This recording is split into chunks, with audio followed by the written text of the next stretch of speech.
Hey, what's up, guys? It's E-Rock, and just wanted to hop on camera and give you some thoughts, observations, some opinions on last night's Philadelphia Eagles preseason opener against the Tennessee Titans at Lincoln Financial Field. And, of course, the headline news was Nate Sudfeld going down with a wrist injury that Doug Pederson confirmed after the game was a fractured wrist. And all the experts and analysts and doctors that I hear talk about the injury say 6 to 8 weeks, not season-ending injury, which Doug Pederson was, of course, adamant about in his press conference after the game. And look, it's a tough break.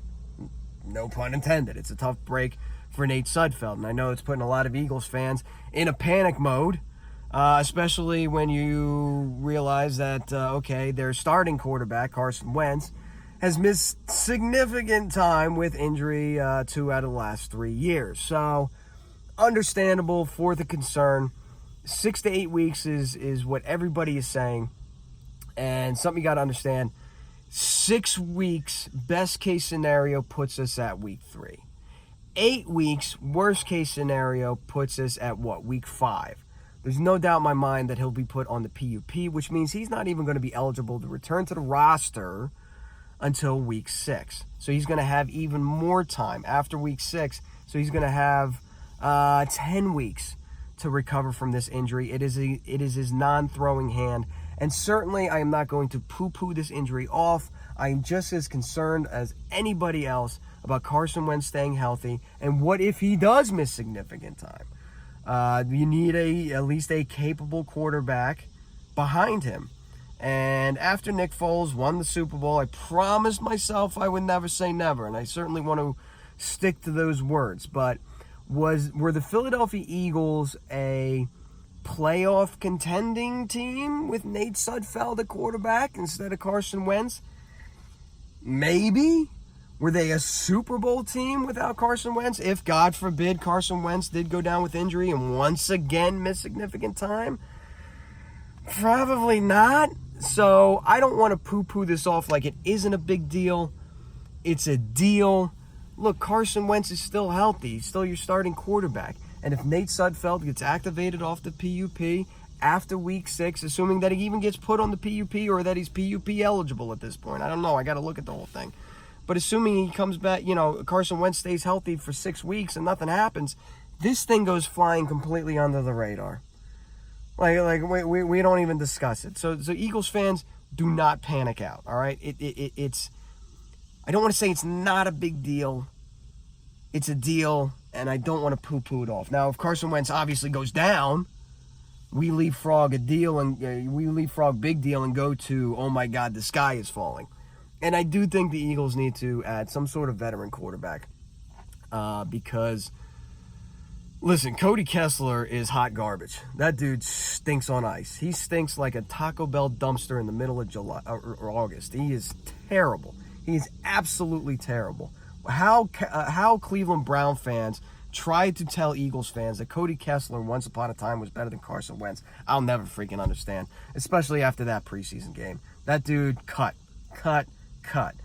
Clayton Thorson, woof. Being at training camp, when Gail and I were at training camp, we had one beat writer at the NovaCare Complex tell us to not be surprised if Clayton Thorson just gets cut outright. Which is curious considering that the Eagles spent a 5th-round pick on him. And look, I'm not going to sit here and lie to you and say that I watch a lot of college football or that I've broken down tape on Clayton Thorson or that I even know who this guy was prior to him being drafted. Now, when he was drafted in the 5th round, I said, okay, I guess you're playing a little, you're taking a page out of the Andy Reid playbook when he drafted guys like Mike Kafka and A.J. Feely, and why you have a quarterback. It's important to develop another quarterback. Fine, whatever. But you invested a 5th-round pick in him. It's like, so in other words, he would have to make the 53-man roster, which means you're carrying 3 quarterbacks, which means you are now taking a player away from another positional group to keep Clayton on the active roster because you wouldn't want to put him on the practice squad because that leaves him exposed to other teams. And you can certainly get Nate Sudfeld. That's how we got Nate Sudfeld. We plucked him from the Redskins practice squad. So if you're that high on the kid, you're not going to leave him off to 53. And what position is he taking away? What positional group is he taking away a roster spot from? And he is not good. He's, you've heard words in training camp like Jeff McClain saying, struggled mightily. I've yet to hear anything good about this guy. And to be completely honest, if it was just a bad pick, I'd rather see them just move on, admit their mistake, and move on. It sucks because especially after you trade up for Andre Dillard and give up some assets to then be light on draft picks, to then waste one on a quarterback who at best was going to be a third-string option. Listen, Eagles' backup quarterback situation past Nate Sudfeld is not good. They do need to explore the opportunity to bring in a veteran. One of the names that was brought up was Sam Bradford, which made me throw up in my mouth a little. I was not a big Bradford guy at all when he was here. It's not that I was rooting against him. I just didn't believe that he was a guy, and was certainly happy to see him move on, especially in the the fashion that he did. Getting a first. Can you still believe that we got a first-round pick for Sam Bradford 3 years ago? Unbelievable. Appreciate that, Minnesota. Always a pleasure doing business with you. Always a pleasure. But honestly, Sam, at this point, in a backup role, holding a spot for 6 weeks might not be a bad idea. Again, he's probably going to be holding the clipboard on the sidelines. So the size of his sleeves don't matter in doing that.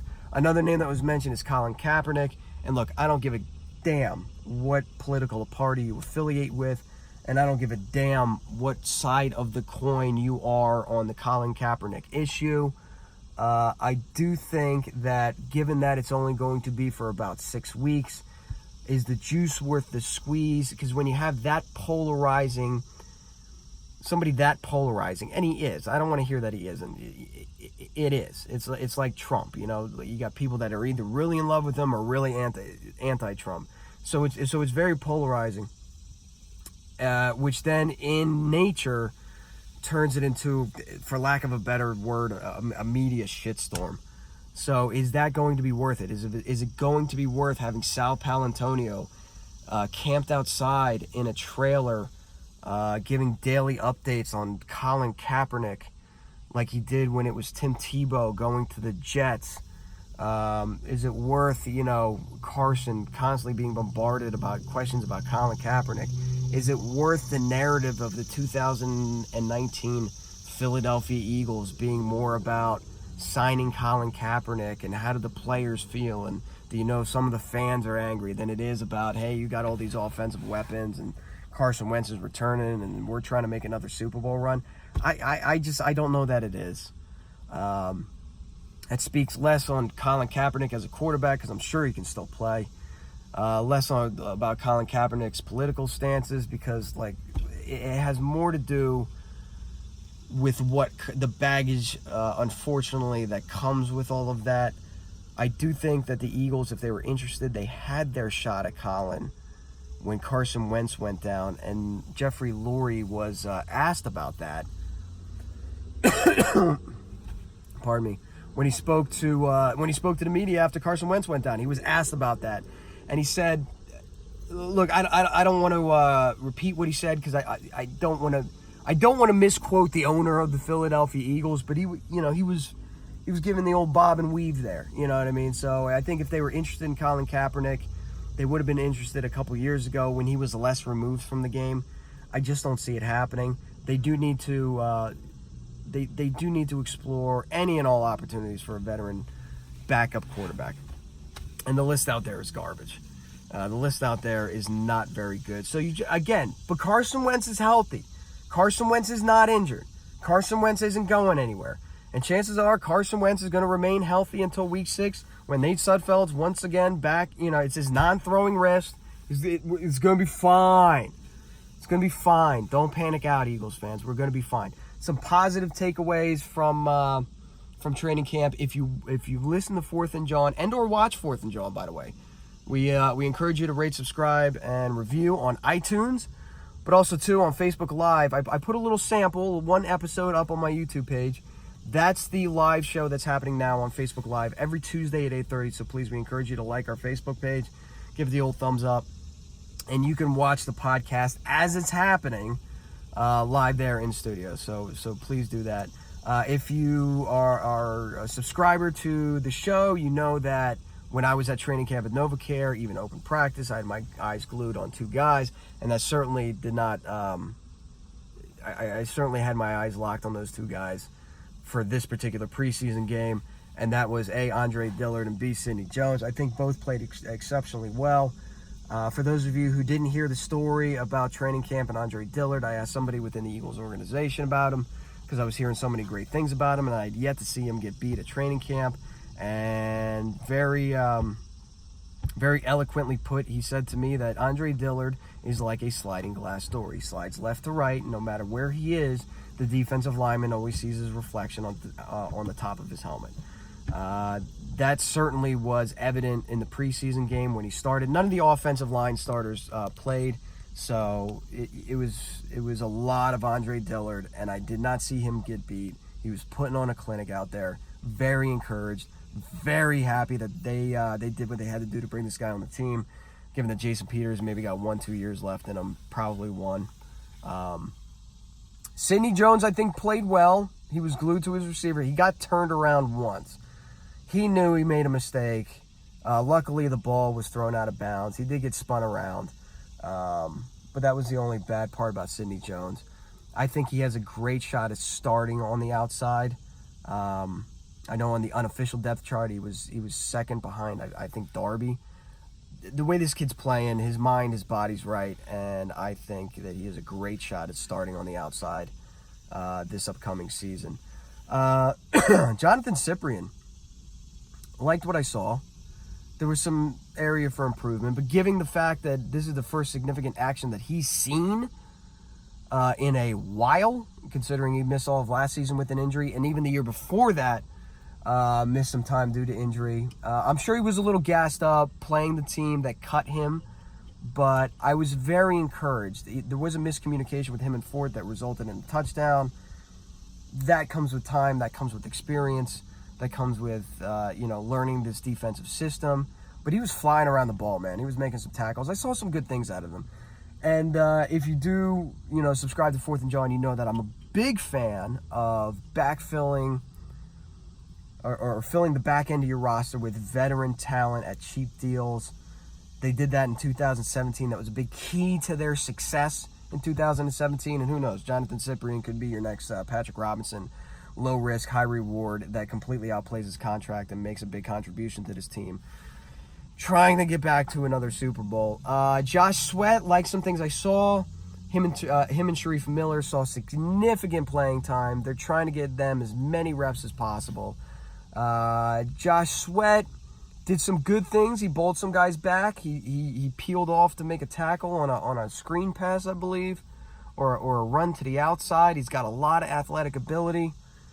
My big fear with him is once he is truly engaged in a block, he has trouble shedding said block. Sharif played well. Okay, he's a rookie. Of course, he needs to improve. Bad things besides, obviously the quarterback play was atrocious. I was really hoping to see a lot more from Nate Gary and LJ Fort.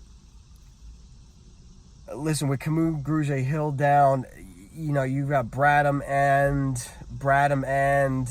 Zach Brown. I haven't been here as excited I was about Zach Brown joining this roster because it was about time they had a productive, middle linebacker that could stay on the field. And as much as Jordan Hicks was Stuart Bradley 2.0, linebacker's a major concern on this defense. And seeing Nate Gary out there and LJ Fort didn't do anything to boost my confidence in the positional group as a whole. Jordan Mailata, God, I was such a big fan of his and such an advocate of, keeping him on the roster because I thought his form was good and I thought he could develop into something. He is a solid bubble guy right now. He might not even make this team. Really struggled last night. I saw him, kind of pull out for a screen pass and go behind the play to block a dude behind the play, and the dude he was supposed to be blocking tackled the runner for a loss, and I just shook my head. I don't know if he makes the roster. I'm hoping he can get it right. Like I said, I'm a big fan of the guy. I want the guy to make the roster. I think he can develop into a capable backup. certainly has yet to be seen. Miles Sanders, I know we were hoping to see a little bit more, but something you got to understand, that was not the starting offensive line out there. So the run game as a whole, whether it was Miles Sanders or Smallwood or Adams, the run game struggled mightily. Anyway, it's going to look a lot different. There was a lot of starters being rested, and it's kind of a new approach by Doug Pederson. Look, everybody rests starters at some point during the preseason, but they rested a lot of their guys. And I can't say after seeing Nate Sudfeld go down that they weren't justified in that. I'd imagine at some point you're going to see Carson Wentz. I'd imagine at some point you have to see Carson Wentz, because you can't have him going into the season coming off an injury with no live snaps and looking rusty. Even Nick Foles, when he got his first start in the 2017 season, said that he had to treat the last 3 games of the regular season as his preseason because he missed the preseason. Didn't have those live reps, didn't have those live snaps. So at some point, you got to see Carson. You got to see Carson play. Maybe even take a hit just to shake it off.